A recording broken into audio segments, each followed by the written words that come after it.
On a storm-ravaged night in the autumn of 1897, when the wind clawed at the earth like a restless spirit, and rain battered the countryside in relentless sheets, a carriage struggled along the narrow, winding road toward Griffin Mansion. Inside sat Henry Bourne. He was no ordinary man, though many failed to see it at first glance. Tall, pale, and reserved, with a gaze that seemed to peel back layers of pretense, Bourne was known across counties not as a policeman, but as something more unsettling, a private investigator who preferred silence over spectacle and truth over comfort. The summons had been urgent. Lord Alistair Griffin, master of the sprawling estate that loomed ahead like a dark sentinel against the storm, had been found dead in his study. The message had been brief, almost desperate. Murder. Come at once. As the carriage came to a halt before the towering iron gates, lightning tore across the sky, illuminating Griffin Mansion in stark, ghostly detail. Its windows glowed faintly, like watchful eyes. Bourne stepped out. The doors opened before he could knock. A servant, thin, anxious, and pale as candle wax, bowed slightly. "Mr. Bourne, thank heavens. They've been waiting." "Have they?" Bourne replied quietly, removing his gloves. "Or fearing I would come?" The servant did not answer. Inside, the grand hall stretched upward into shadow, its high ceilings swallowed by darkness. Portraits of long-dead griffins lined the walls, their painted eyes seeming to follow every movement. A fire crackled weakly in the hearth, offering more illusion of warmth than comfort. And there they were, waiting. Lady Eleanor Griffin stood near the fireplace, her posture rigid, her hands clasped so tightly they trembled. She was elegant, still beautiful, but her face bore the unmistakable mark of shock, or something carefully arranged to resemble it. To her left stood the elder son, Victor Griffin, broad-shouldered and stern, his jaw clenched as though holding back more than grief. Near the staircase lingered the younger son, Adrian, pale and restless, his eyes darting toward every shadow. Leaning against a column, almost too casually, was Marcus Griffin, the younger brother of the deceased. He watched Bourne with a faint, unreadable smile, and in the corners, half-hidden, stood the servants, silent witnesses or silent conspirators. Bourne took them all in with a single sweep of his eyes. "No one has left?" he asked. "No," said Victor sharply. "Per your instruction." "Good," Bourne replied. "Then the truth is still here." A roll of thunder shook the house. "Take me to him." Lord Griffin's study was at the far end of a long corridor, its door heavy and carved with intricate designs. It stood slightly ajar. Bourne pushed it open. The room smelled faintly of smoke and something metallic. Lord Alistair Griffin lay sprawled beside his desk, one hand outstretched as if reaching for something just beyond his grasp. His eyes were open, frozen, accusing, clean, precise, deliberate. The window was opened. The fireplace was lit but undisturbed. Papers lay scattered across the desk, some crumpled, others torn.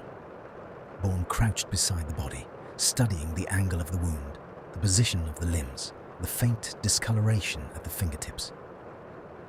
"Curious," he murmured. "What is it?" came a voice from behind. "Marcus." Bourne did not look up. "He was dead before he hit the floor." Silence. "That's impossible," Victor snapped. "We heard the crash." "Yes," Bourne said calmly. "You heard something, but not a man dying." He rose slowly, his gaze drifting toward the desk. Henry Bourne stood still, letting the room speak. The open window creaked softly. Rain speckled the polished wood floor, carried in by the wind. Papers rustled faintly across the desk, disturbed not by human hands, but by the storm. No signs of forced entry, Bourne murmured. Behind him, the servant shifted uneasily. "You say you last saw Lord Griffin at 8? "Yes, sir," the servant replied quickly. "He dismissed me after I brought his wine, said he wished to work alone. He locked the door himself." Bourne glanced at the lock, intact, untouched. "And no one entered after?" "No, sir, no one." Bourne said nothing. He stepped closer to the desk. There, beneath the trembling candlelight, lay a sheet of paper, its edges curled slightly from damp air. The ink, however, was still dark, fresh. He lifted it carefully. "I will tell you the truth." The sentence ended abruptly, the pen stroke dragging off into nothing, as though the writer had been interrupted in the very act of confession. Bourne's eyes lingered on the final mark. Not a hesitation, a break, sudden, violent. He placed the letter back down. "Interesting," he said softly. The family waited in the hall, their unease growing with every passing moment. The storm rattled the windows like impatient fingers. Bourne emerged at last. "Well?" Victor Griffin demanded. "What have you found?" "Enough to know," Bourne replied calmly, "that the person responsible for your father's death has not left the house." A ripple of disbelief moved through them. Bourne said, "The killer has left something." He turned and gestured for them to follow. Reluctantly, they obeyed. Back in the study, Bourne knelt near the desk and pointed toward the floor. At first, it seemed like nothing, just the dark sheen of polished wood reflecting candlelight. But then, a mark, faint, almost invisible, a partial footprint. "You see it now," Bourne said. Adrian leaned closer, his face paling. "Blood." "Yes," Bourne said. "Stepped in after the blow was struck. The killer moved around the desk, perhaps to stage the scene." Victor frowned. "Stage it? Why?" "To mislead," Bourne replied. He rose and picked up one of the candlesticks from the desk. It was heavy, ornate, and near its base, a thin smear of dried blood. "This," Bourne said, "is your murder weapon." Lady Eleanor gasped softly. "But why leave it here?" she whispered. "Because removing it would raise suspicion," Bourne said. "Better to make it appear ordinary, part of the room itself." He walked slowly, circling them. "The open window," he continued, "suggests intrusion. A robbery, perhaps, but nothing of value is missing.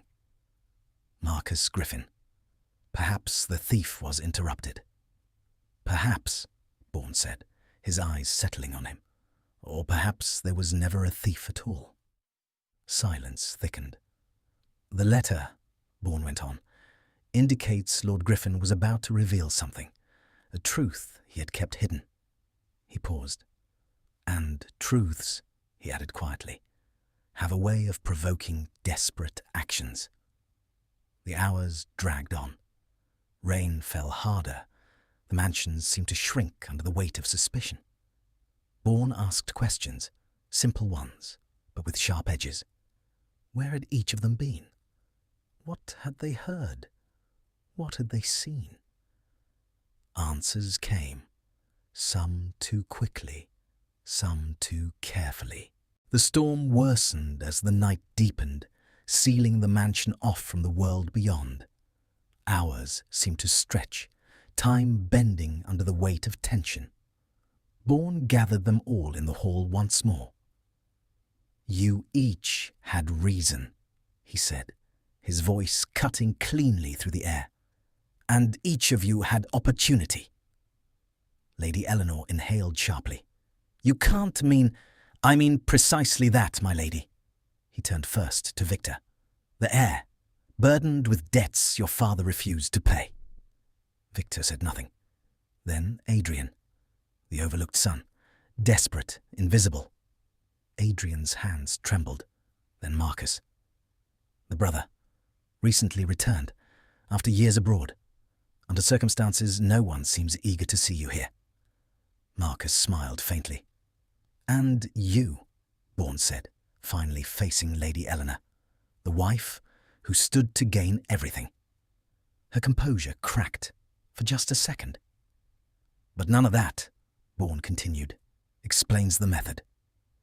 He walked slowly, deliberately, as though drawing a net tighter around them all. He held up the vial.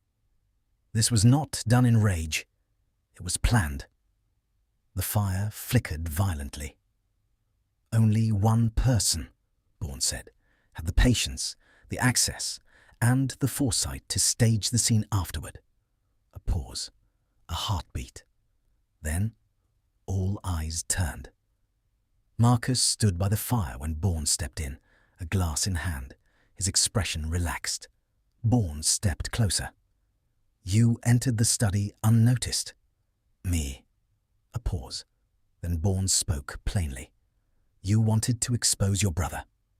Marcus's smile did not fade, but something behind it shifted. You returned not as a prodigal sibling, Bourne continued, as an enemy that intended to reveal Lord Griffin's secrets.